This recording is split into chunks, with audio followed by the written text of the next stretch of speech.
Thank you for joining me on the Moms Who Know podcast, the podcast for moms who want to take care of themselves so they can take better care of everyone else. And to help you better take care of yourself, I am hosting a free 5-day self-care challenge. It starts on August 20th, and it's 5 days of ways to take care of you. So to get that information and to join the challenge, go to momswhoknowpodcast.com/self-care. Last time we did the challenge as a summer kickoff. Now we're doing it as a back-to-school kickoff. And it was so much fun to connect with other women and to really cheer each other on and find ways to take care of ourselves amidst all the craziness of motherhood. So I hope that you will go and join that challenge.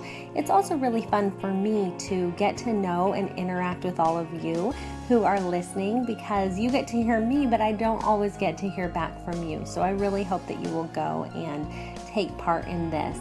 Today's episode is really a special one. It's very heartfelt. I hope that you'll be as inspired as I was during this call and really learning from LeeAnn. So let's get to the show. Hello and welcome to the Moms Who Know podcast. I'm your host, Chanel Nielsen, and my guest today is someone who I am really excited about, have been looking forward to having on the podcast for a long time, LeeAnn Taylor. LeeAnn, thank you so much for being on the show. Thank you, Chanel. I'm excited to be here today. Yeah, I am excited. I have followed LeeAnn on Facebook for a long time and also know her personally. I remember babysitting her kids when they were quite young. And we're going to talk today about her family. So LeeAnn is an author, spiritual mentor, and mother of 5 children, including 3 who were born with autism and Fragile X syndrome. And we'll talk a little more today about what Fragile X syndrome is, because I'm sure many of you have not heard of that. Her book is called The Fragile Face of God, and it chronicles her compelling true story raising her children with special needs, their spiritual experiences, and the lessons she learned. So I'm excited to learn from her and get a little bit more detail about her life and her story and her journey along the way. So LeeAnn, to start off with, we would just love to know a little bit more about your family and just your story. All right. So I started out like most mothers, excited for the experience, of course, not knowing what to expect. And my first child was born typically developing. She was beautiful and bright and actually met a lot of her milestones early. She's my daughter, Jade. And then I became pregnant really soon after Jade was born. And so that was kind of a surprise. And when this child was born, it was a boy, and we named him Quinn. And Quinn did not have he didn't have the typically developing behaviors, milestones, which wasn't a huge concern until I started noticing unusual behaviors and some kind of troubling aspects about Quinn. And so, needless to say, a mother's heart always knows. And despite the comforting words from, loved ones, I knew in my heart there was something more that needed to be looked at. And so Quinn was actually diagnosed at the age of 3 after a year of testing. They test the vision, the hearing, the autism, everything. And at the age of 3, he was diagnosed with a genetic disorder that I had never heard of, but apparently which I was the carrier of. And it's called Fragile X syndrome. And he got it from me. And it's an X chromosome abnormality, which impacts boys more commonly than girls. And so by the time that he was diagnosed, I'd actually had my next child, and his name was Shales. And so actually, when Shales was 2, we had him tested, and he also tested positive for Fragile X. And by the time Shales was tested, baby number 4 was already on the way. And so my daughter Faith was born seemingly higher functioning. And then when she was 9 months old, I had her tested for Fragile X, and she also tested positive. So at this point, I'd had 4 children in 5 years. and 3 of them had been diagnosed with Fragile X syndrome. And really, I was just getting my bearings on what this genetic disability was all about. And so my life really became a full-time caregiving. Quinn and Shale both exhibited destructive behaviors, hyperactivity, ADD, autism. So they had great difficulty making eye contact or even really any kind of contact. They never developed language, so they were totally nonverbal. And I tried sign language and other forms of nonverbal communication, but they had such a low level cognitive functioning that they weren't really able to grasp onto any form of communication other than the most kind of primitive, like hand gestures or taking my hand or pulling me to the fridge if they wanted something to eat or drink. So that kind of thing. And so it was really kind of an adventure trying to understand what they needed or wanted at any given time. And so honestly, Chanel, during this time of full-time caregiving, it became very taxing and very disheartening.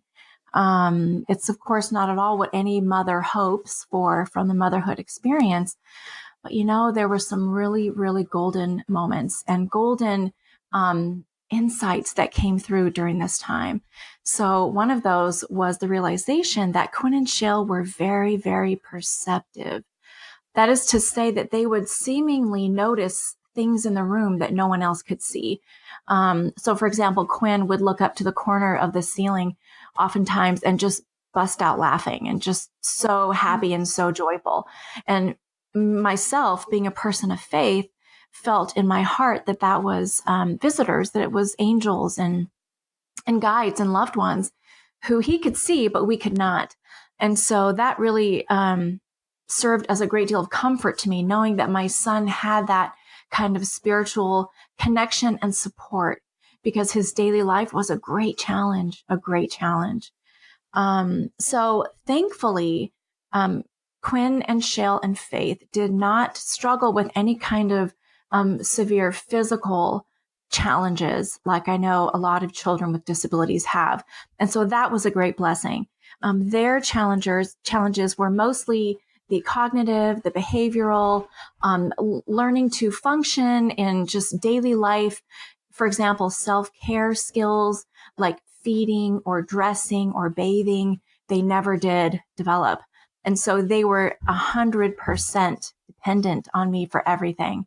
Even going out in public, I couldn't just let them roam freely. I had to hold their hand or put them in a stroller. And so life became kind of on a lockdown. In fact, oftentimes I talk about the home environment that we had. And because Quinn had a habit of getting into the bathroom faucet and turning on the hot water, which is very dangerous, we had to lock all the doors. So even closet doors, bedroom doors, bathroom doors, front door, double-sided deadbolt, everything had to be on lockdown because there was no understanding of safety or the ability to discern what was dangerous. And so, as you can imagine, after some years, it began to feel like the home was almost like a prison. Yeah. It was very, very, it was very challenging. And as you can imagine, isolating. It really, it became so that I didn't have a social life. I mean, how could I? I couldn't go anywhere by myself with all my kids. I couldn't have people to the house because the house was just a constant chaotic environment. So I became very inhibited and kind of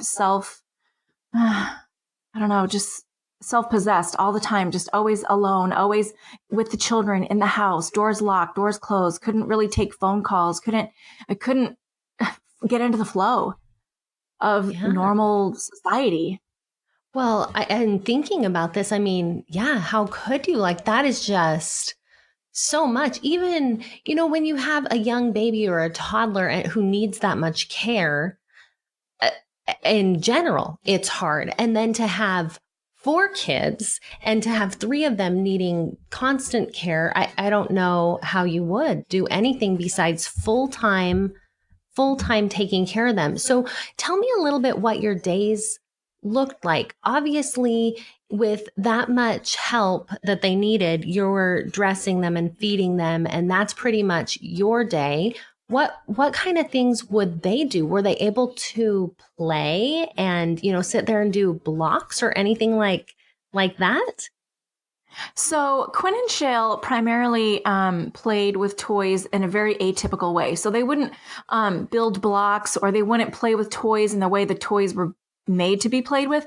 Like Quinn would spin things. He would spin everything. He would not just spin a ball, but he would spin like toys and glasses, and he would spin things, and he would also throw things because he loved that stimulus of the shattering glass or the shattering whatever it was. So he would throw things and break things constantly.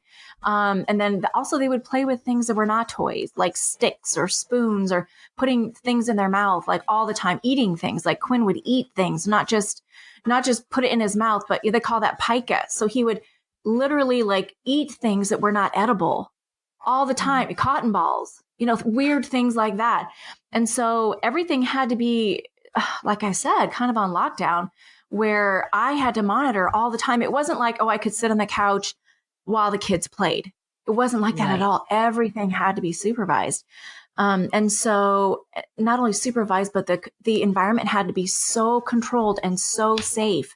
And even then, it was impossible to keep Quinn from pulling off that doorknob lock or getting into, finding out a way to get into the bathroom or whatever it was, getting out through the kitchen gate. Everything was gated or locked or bolted, but Quinn always managed to find a way. And so he was pretty much the star of the household, because he was always the one demanding the most attention, which made it very difficult for my daughter Jade, who was the oldest, to have any kind of a normal, typical childhood. And so really, Chanel, at a young age, Jade became like the third parent in the house. And all those years really ached my heart for her, not having that childhood experience, not having a social life as a child, not having my attention, not having that kind of mother-daughter time that would be so precious. But it was survival. And then when my daughter Faith was about 2.5, my husband got a vasectomy. And I found out right after that I was pregnant. And so here goes bonus baby number 5. And when my baby was born, it was a beautiful experience. I gave birth to a daughter. I named her Psalm, like the book, and immediately had her tested. I wasn't going to wait around to watch for symptoms or behaviors or anything. So at 2 weeks, which is the earliest they can do a genetic screening, we had her tested. And when the test results came back, I cried harder than I had with all the other children, because Psalm tested not Fragile X. And it was a miracle. Yes. Miracle for me. Now, I'm sure there's going to be lots of mothers listening to this podcast, but I can tell you that when 3 of your children can't hold a cup, can't feed themselves, can't speak one word or look you in the eye, that when you finally have a child born, a baby who does those things and who is able to meet those milestones, you do not take it for granted. I remember the miracle of raising Psalm and watching her meet those little milestones that I'm sure mothers it's just a normal fact of life, but for me, it was not. And to watch Psalm grow and develop in those ways was an absolute miracle for me. And so I call her my miracle baby. She's my miracle baby. And so that sort of entered a new realm in our experience. But shortly after Psalm was born, and even through the joy of raising her and watching her develop, we moved out of state, and we felt we needed to move someplace where there was a little more community support, where we could get some special services. And so we moved out of state, and I can tell you that life went from bad to worse almost overnight, and it was unbearable. Quinn began with all new set of behaviors it was impossible to live with. And so, needless to say, things escalated, and we found ourselves not able to bear the burden or to care for the children anymore. Not anymore. And so the state stepped in and we were able to get some very fast acting help, which turned out to be the hardest decision any mother could make. And that was giving up my sons to the care of the state. And so through a brief but agonizing few months, my sons were both placed in professional care and with loving families. And they were set on a new course where they had all kinds of services and the help and the funding that we just simply did not have. And you know what, Chanel, as hard as that was to hand them over and to see them now in the care of a different mother, as hard as you can probably not even imagine as that was, it was the right thing for me to do because I know that they were receiving care that I could never give them. And it was very, very humbling and very painful. But, love is a very interesting thing. And when you know that you have to do what's best for that person you love, but it includes something very painful for you, the action of love is the greatest service. And so it's been interesting and learning so much, having my sons live in that environment that now has been, I think, 15 years. It's been 15 years. And so it's just been a whole new adventure, this kind of parenting, co-parenting with their professional caregivers. So, okay, you're right. I just can't even imagine that. Let me understand a little bit more. So, first of all, what kind of environment do they live in now? Is it like a group home or is it with another family or how does it work? Okay, so this is it's professional parenting, and it's basically foster homes for children with special needs. So each of them live in their own home with a family. It's not the same home because they're not compatible. Quinn and Shale were very volatile together. And so they live each with a family, and the family is trained to manage children with special needs. And so they've been in the same home for all these 15 years with the same family. When Quinn and Shale turned 18, I was able to become their legal guardian. And so the foster home then became what's called a host home. Basically, the same services are rendered, the same supports are in place. It just is a change of designation. And so, yes, they live with the family, and every family member is trained how to deal with my son. And they have all kinds of therapists coming into the home. They have funding that gives them respite hours and all kinds of help to meet the needs, physical, medical, emotional, all kinds of needs. It's kind of ironic. I've always felt like how tragic in a way because the families cannot get those resources to allow the child to stay in the home with the family. But once the children are put into that professional care, then the funding is made available. And so it's it's an interesting system that we have in this country. But if that answers your question a little bit about the type of home environment that they have. That does, definitely. Okay. And that's very interesting about the funding. Now, obviously this was building and getting harder and harder. Was there a catalyst for this decision? And I obviously know this isn't a decision you went into lightly, like, oh yeah, we'll just do this instead. It obviously was a thought through and a heavy decision, but what got you to that point? Okay, so in the round of daily life traumas, which really was from 4 a.m. pounding on my bedroom door to running nonstop until 10, 11 p.m. and even sometimes throughout the night. There was no rest. There was no rest. And there was violent behaviors, self-injurious behaviors. And in addition to my sons hurting their siblings and pushing them down the stairs, biting them, scratching them, it was out of control. And so I began to honestly seek a way out. And the only way that I could see was death. That was the only way that I myself could find that would get me out of this situation, that would change the dynamics of this family and give me any kind of relief. That really Chanel, that's where I was. I was literally praying for death every night, crying myself to sleep, pleading for illness, for anything to just allow me to leave this experience. There was no other way that I could see out of it. And so months I was doing this. This was after we had moved. I was doing this for months, praying and just really every day, just minute to minute, living minute. I don't know if I know motherhood itself is such a challenging experience, but this was minute to minute survival.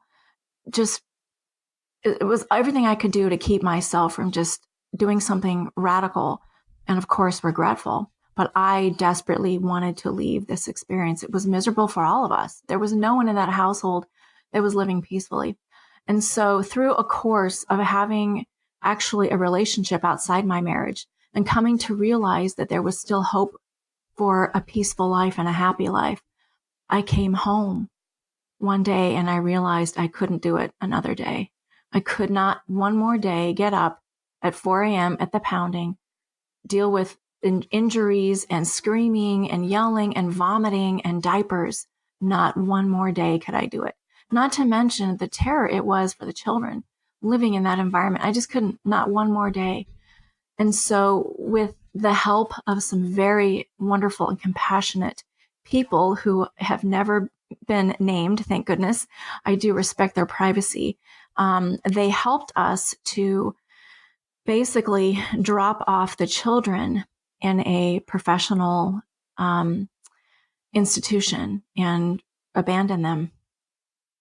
And so that's what we did, knowing that that was the only way that we could get the attention of the state to help in the way that of dramatic help that was needed. And so we did. We did it. Okay. We dropped off the children and then the state stepped in. Now it's interesting because I hear words like abandoned and hand off our children and these kind of words, but I don't hear guilt from you. I hear this poise that this was the right decision for your family. Was there guilt, and was that something you had to work through to get to the place where you're at now? Yes. Okay. So I'm glad you asked. For the first year they were in professional care, I struggled with painful guilt, terrible guilt, agonizing, still crying myself to sleep at night. And my life had changed dramatically. I had left my marriage. I had come into a wonderful, amazing, new, supportive marriage, and Faith and Psalm were living with me still. And my sons were receiving amazing care from wonderful people. But nonetheless, that first year, I struggled so terribly because, Chanel, if you think about it, these were my children. How could it be all right for someone else to raise them? I mean, in my mind, there was just, how could that be okay? They were mine. And so I had a pivotal experience 1 year after they went into professional care. And I'll tell you about it briefly because I know we're running out of time here. But my mother, who had died when I was 8 years old, came to me a year after Quinn and Shales were placed. And for 3 hours, she conversed with me and explained to me about my sons and who they were spiritually, and the need that they had to be in this position, and their choice to come as young men with profound impairment, and my agreement to mother them. And she talked about the great sacrifice of love. She called it the true test of love when I gave them up because it was best for them.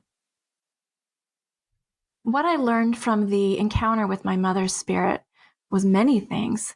In addition to learning about my son's spiritual identities and my role as their mother and kind of the new path that we are on and the new relationship that we have, I also learned this, that motherhood does not end at death, that motherhood does not end at separation. Motherhood is more than years of tending or tasking with our children. It's more than bathing them or feeding them or helping them with their schoolwork. It's a lifetime of witness. And what is that witness? Seeing them develop who they are, reaching majestic milestones, not just the milestones of walking and talking and all of that, but being part of the unfoldment and them becoming who they came here to be. And Quinn and Shale are exactly who they came here to be. And it's been my privilege and my joy to witness that. And so I am grateful for the new understanding of motherhood that came, though unexpectedly and often painfully, from the experience with my children. Wow, that is just beautiful and profound. And I love it so much because there's so much meaning in that little bit you just said. Motherhood doesn't end in death, and a lifetime of witness. That's so powerful no matter where you are in your motherhood journey, whether, That's right. wherever, however old your kids are, whatever you're going through. And I think that we can all take something from that. So, okay, I love it. I love that you shared that experience with us. I appreciate you sharing that sacred and special experience that you had with your mother. And I can see how that would take away from that feeling of guilt, because what is there to feel guilty about when you know that you are doing what needed to be done, right? Right, exactly. And to have the understanding that all the years that I was raising them, I had done my absolute very best. And that I had feared that Quinn and Shale would one day have to forgive me for giving them up. But my mother explained to me, LeeAnn, they have nothing to forgive. You did all you could. And when it came down to doing what was best for them, you made that true test of love. So that washed away so much of that pain that I had been feeling. That is amazing. So now it's much later, right? And you're looking back, and your sons haven't been living in your home for many years. Looking back at your family and everything, is there anything you would do differently with any of it? Yes. Okay. I was so young when I started having children. And if I could go back knowing what I know now, this is what would be different. Do not marry yourself to expectations. Do not embed yourself in some profile that your culture or society has scripted for you. Allow your life and the lives of your children unique to unfold in the way that they will, and to not self-judge, to not self-condemn, to not try to fit the mold or any mold, to allow yourself and your children to become and reach their becomings in the way that is unique to them, without pressure, without scripts, without judgment, and to just relax and rest in the moment with that. Wow. Okay, I love it. This has been, I love you sharing your story. I appreciate so much the growth that you've taken us through, and really letting us see into your heart and see this journey and see really how God has used you to teach others about this, about what you've been through, and to help others. And I hope this podcast has been really helpful to anyone, where no matter what your motherhood journey is like, it's hard. It's hard for all of us. And so to hear this wisdom and this perspective that you have after what you've been through is really and truly helpful to us. So thank you so much, LeeAnn. Oh, good. You are so welcome. It's been my pleasure. And thank you, everyone, for listening to Moms Who Know. A huge thanks to LeeAnn for being on the call. It was inspiring to listen to and to learn from her. I hope you all enjoy that as much as I did. For show notes, be sure to visit momswhoknowpodcast.com. And while you're there, go ahead and join the self-care challenge. And I will see you there August 20th.